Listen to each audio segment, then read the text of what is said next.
What is it? My name is Jasper Evans. Good. Now, can you tell us how you know Wilson Fisk? What the hell's going on?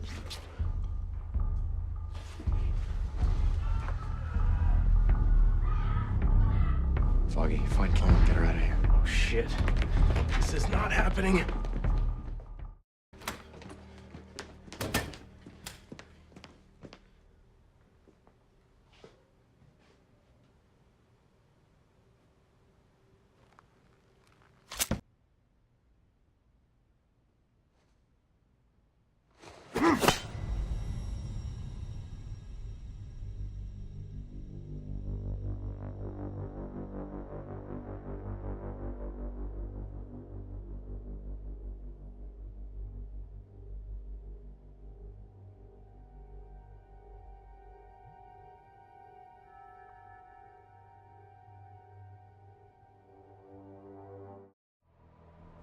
Who are you?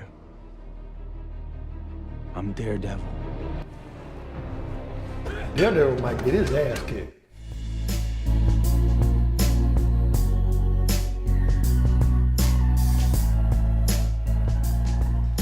Oh, okay. Welcome to the Binge List. I'm your host, Paul Chappell, and I am reviewing Daredevil Season 3, Episodes 4 through 7. And let's be honest, at this point, it's kind of pointless to call this review. I will just be fanboying. Is that a word? Fanboying these 4 episodes because I haven't felt this much affection for an episode of television, 4 episodes of television since Game of Thrones. I mean, there were scenes in these 4 episodes that had me giggling like a little girl. I mean, I haven't giggled like that since Daenerys Stormborn killed slavers in Astapor. Axiosentas, mentiosentas, kilonipilos lyövälei tolviosenetas, ininio trikatas, urneiluei tolvei prisotas.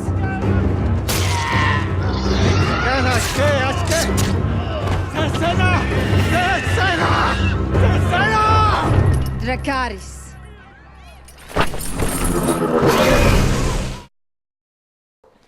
So it's very hard for me to find anything wrong with these episodes. I mean, it was just a tour de force. All 4 episodes. We had to start with episode 4, which is called Blindsided. Do you remember from the first season they had that long take in the hallway with Daredevil dispatching a bunch of criminals? Well, they topped that, folks. They topped it. They, I think that original scene was like 3 minutes, one uninterrupted take. Well, this time they did 10 minutes and 43 seconds of uninterrupted melee. 10 minutes and 43 seconds. No cuts. I mean, who does that? And they actually had dialogue in the scene. It wasn't just fighting. Wait, what is that, Albanian? Are you Vic? You're an idiot coming here. Fisk still controls half the guards and prisoners. Yeah, but not the Albanians. They actually had the stunt double for Charlie Cox, who plays Daredevil, in this scene. The scene which happens at a prison. It took them a whole day to rehearse for this scene. And they shot it 7 times before they got it right, folks. I mean, the director of this episode, Alex Garcia Lopez, just go ahead and give this man an Oscar or Emmy or whatever you give people on television or Netflix. Because this guy did something that is just astounding how well choreographed this scene was. I mean, if you, I read an article about it on Vulture. If you read the account of how they shot this sequence, they had bottles of blood sitting in corners and hallways so that Charlie Cox could swig it real quick and spit it out. So that it looked like he really got punched and the blood was erupting from his mouth. I mean, they actually did that. I mean, it boggles my mind how they shot this scene. There was, in fact, during that scene from the first season, they actually had cuts. They hid the cuts.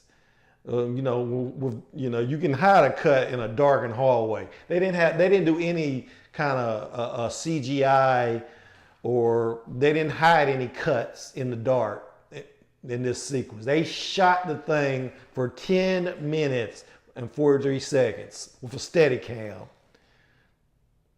without any kind of cheats. So I just have to say, if you haven't watched this, what are you waiting for? I mean, like I said, this is the most fun I've had in a long time. And it just got better from that, like I said, episode 4, Blindsided. That wasn't even, it didn't even end with that scene.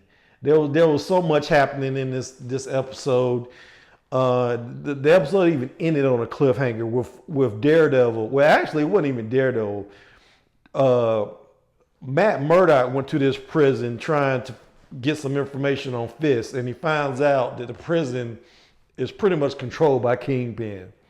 So he leaves. He manages to get away, of course, but at the end of the episode, he's in a taxi, and the taxi driver drives him over the end of a pier.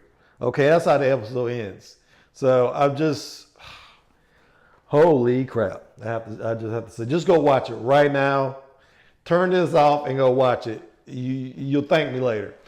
But if you want to stick around, I'll take you through the other highlights really quick. Episode 5 was called The Perfect Game. Bullseye's background. And if you know anything about Bullseye, they kept some of the elements from the comic books. He was as a kid, he killed his father, I think. I don't think they did that. I think his parents just died in an accident or something in this version of his background. They did keep the thing where him playing baseball as a kid and killing somebody. He throws the baseball so hard he kills the person. I won't say who, but the way they shot the flashbacks in this episode is basically Kingpin. Bullseye's an FBI agent protecting Kingpin in this version of Bullseye, and Kingpin knows this guy has tremendous killing skills and does research on him. Well, you find out about Bullseye because Kingpin's lawyers have compiled all this information on it, and Kingpin is reading this file that they bring to him. And the way they shoot the scene is just, like I said, a tour de force from beginning to end. And I don't even think Daredevil was even in this episode. If he was, it wasn't very much. I think it's basically Wilson Bethel who plays Daredevil. Interesting enough, as an aside, he was originally slated to play Captain America, and they actually even had him fitting out the costume and everything up to the last minute. And the role was actually stolen from him at the last minute by Chris Evans. So this is a little factoid I found out while doing research for this review. But Wilson Bethel is his name, and I think in my last episode I didn't know embarrassingly I didn't know Bullseye's real name, which is Benjamin Poindexter. They call him Dex for short in the FBI. But you find out that he's pretty much has psychotic tendencies. He had a therapist for many years, and she enabled him to kind of fake being a sane person so that he could go to the military and then later join the FBI. But it was very interesting. I won't reveal too much about that. Like I said, go watch this right now, because everything about these 4 episodes was just epic in scale. In the next episode, episode 6, you got Karen Page and Foggy. They find out something about Fisk. Actually, I think Daredevil found it out first when he goes to the prison. But he finds out some information about Fisk and his incarceration. He takes it to Karen and Foggy, and they track down this information. They actually track down a person who has some information about Kingpin, and Karen Page takes them back to where she works, the Bulletin, and they're going to take his statement. And then all hell breaks loose because the lights go out and Bullseye enters the building. And boy, another great, phenomenal scene between, of course, Daredevil arrives at the nick of time to fight Bullseye because Bullseye is about to kill everybody in this building. And man, I won't spoil too much, but they're fighting, they're duking it out, and at one point they're the opposite ends of the room somehow, and Bullseye just starts throwing things at Daredevil. He picks up pencils off of because they're in a cubicle area. He picks out pencils off the desk, somebody's desk. He pulls scissors. He just lamps. Anything that can be thrown, he throws at Daredevil, and it's just so awesome. I couldn't believe what I was watching. I could not believe what I was watching. I could not believe that this scene was that good. I mean, this is what we've been waiting for since this show started, for this scene between Bullseye and Daredevil, just duking it out, just balls to the wall, deadly. And it was just worth the wait, and I just can't stress how great it was. I was just, like I said, I was giggling like a little girl. And in fact, I'm gonna go watch it right after I finish this video. But you just got a situation where Kingpin has set up this scenario. I don't know whether he's been thinking about it 2 years. He probably has, but he cuts off Daredevil, Foggy, and Karen in every pass. It's like he's a master chess master, and did I just say master chess master? He's a master chess guy or player, and he's 2, 3, 4, 5 steps ahead of all of them.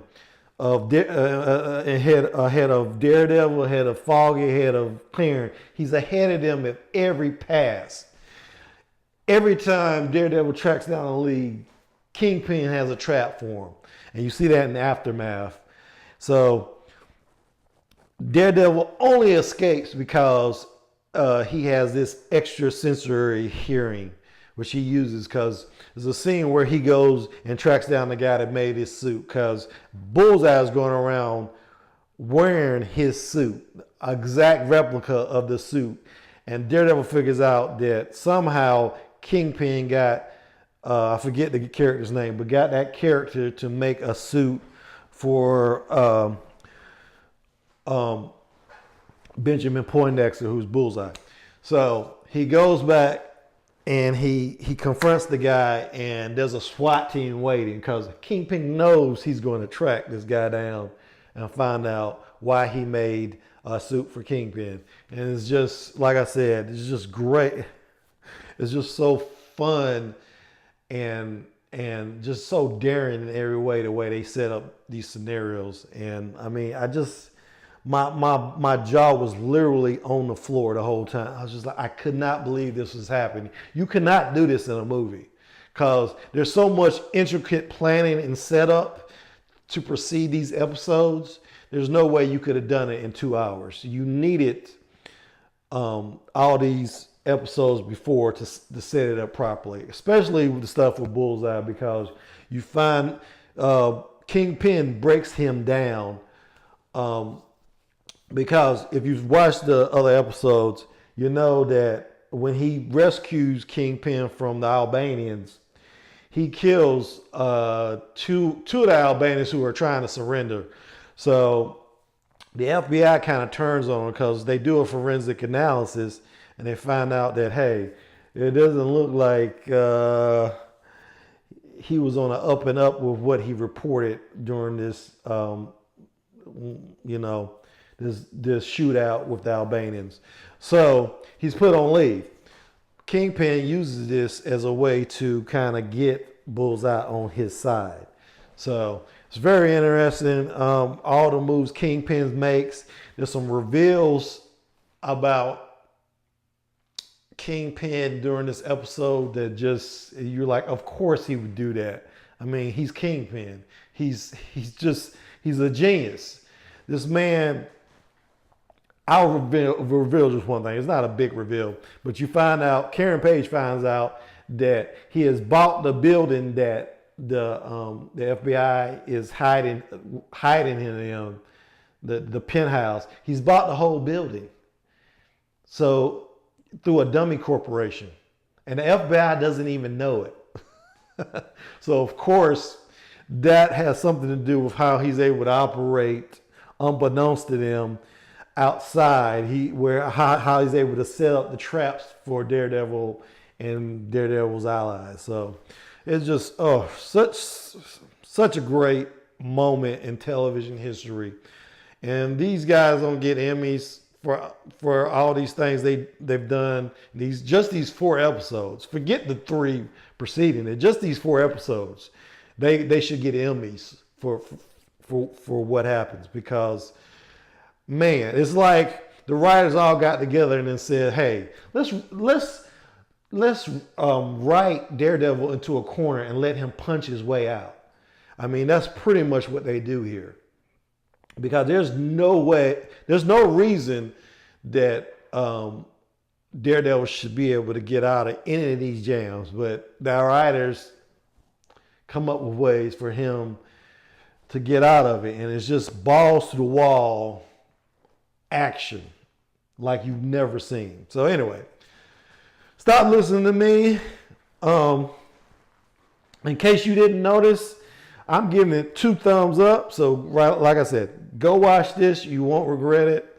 And I will be back as soon as possible there's still 6 episodes left. So I'll be back as soon as possible to review those episodes. And hopefully they'll hold up to what we've already seen. But man, great effort by the whole team, especially Alex Garcia Lopez. Just tour de force, guys. If you ever get around to watching this, tour de force, you guys are just awesome. And with that, I will see you when I see you. Thank you for watching.